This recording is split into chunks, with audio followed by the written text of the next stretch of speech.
মানুষ আপনাকে শ্রদ্ধা করতে বাধ্য হবে যদি আপনি এই 10টি ক্ষুদ্র ক্ষুদ্র নিয়ম মেনে চলেন। নাম্বার 1, কাউকে পরপর 2বারের বেশি কল করবেন না। নাম্বার 2, প্রয়োজনের চেয়ে অতিরিক্ত বেশি ফ্রেন্ডলি হবেন না। নাম্বার 3, কেউ জিজ্ঞাসা না করলে কাউকে অযথা জ্ঞান দিতে যাবেন না। নাম্বার 4, কম কথা বলুন, নিজের গোপনীয়তা রক্ষা করুন।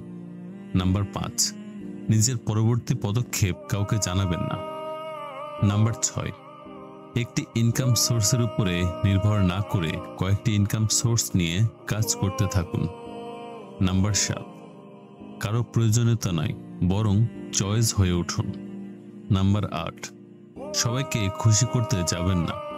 নাম্বার 9, বাছবিচার করে যেটা আপনার সঠিক মনে হবে সেটাই করুন। নাম্বার 10, জীবনকে পরিবর্তন করতে যারা যারা আপনাকে নানাভাবে সাহায্য সহযোগিতা করেছে তাদেরকে কখনো ভুলবেন না। যখনই সুযোগ পাবেন তাদেরকে উপকার করবেন এবং ধন্যবাদ জানাবেন।